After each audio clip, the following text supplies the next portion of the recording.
You don't have to accept the world as it is. You can make it into the world as it should be and could be. You can create a new normal, one that is fairer and gives everybody opportunity and treats everyone equally and builds bridges between people instead of dividing them. We can emerge from our current circumstances stronger than before, better than before. But as has always been true at key moments in history, it's going to depend on people like you to go out there and rewrite what is possible.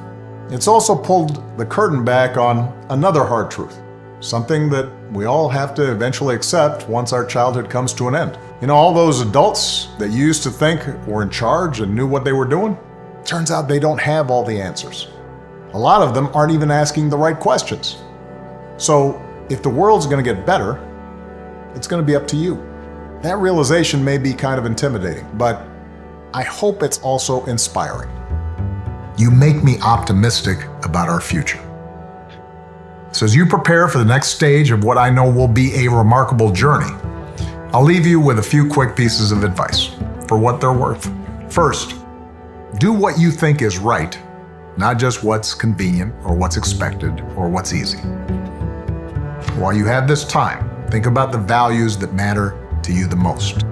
Too many graduates who feel the pressure to immediately start running that race for success skip the step of asking themselves what's really important. And too often they end up as adults who only do what's good for them and say to heck with everybody else, and they end up not having a lot of meaningful relationships or not really feeling as if they made a serious contribution to the world. I hope that instead you decide to moor yourself in values that last, like responsibility, fairness, generosity, and respect for others. That will make you part of the solution instead of part of the problem. Second, listen to each other, respect each other, and use all that critical thinking you've developed from your education to help promote the truth. You are the internet generation and the social media generation.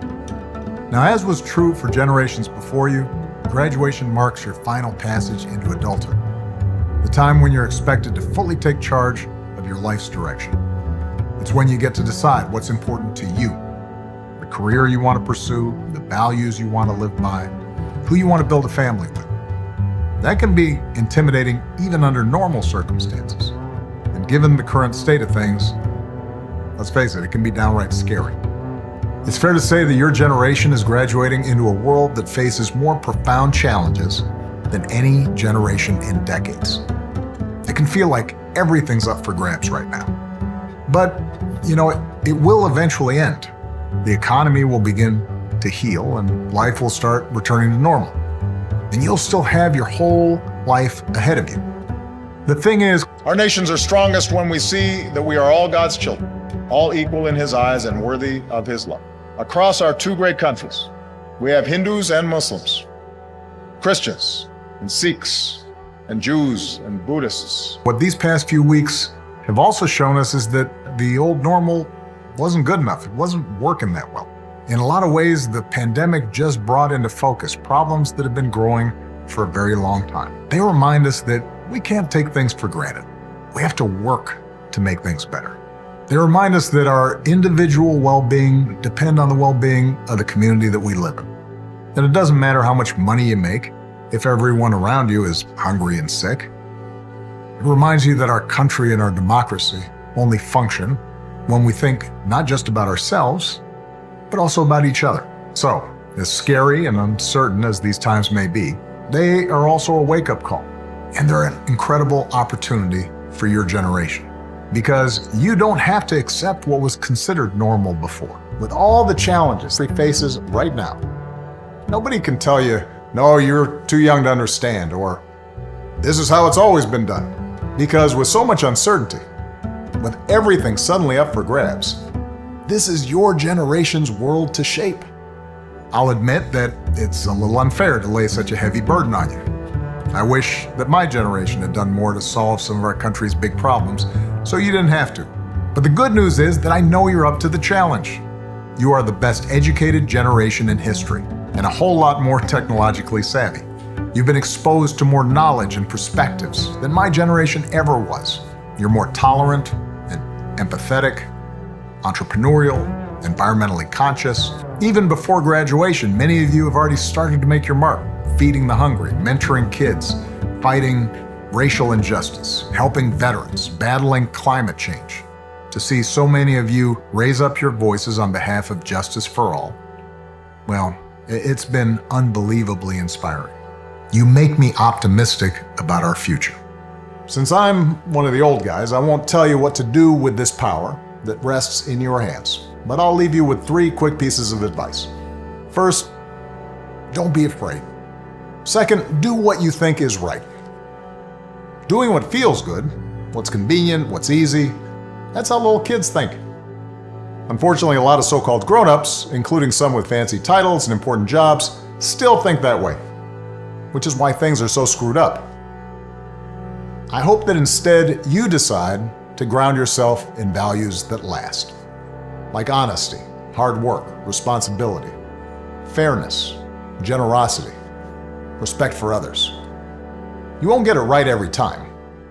You'll make mistakes like we all do. But if you listen to the truth that's inside yourself, even when it's hard, even when it's inconvenient, people will notice. They'll gravitate towards you, and you'll be part of the solution instead of part of the problem. And finally, build a community.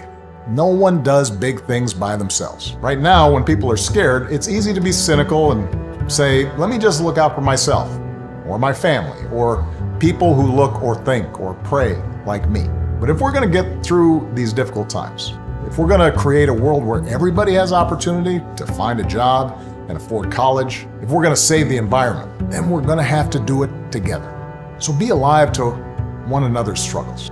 Stand up for one another's rights. Leave behind all the old ways of thinking that divide us. Sexism, racial prejudice, status, greed, and set the world on a different path. You can change that, even if it all seems broken.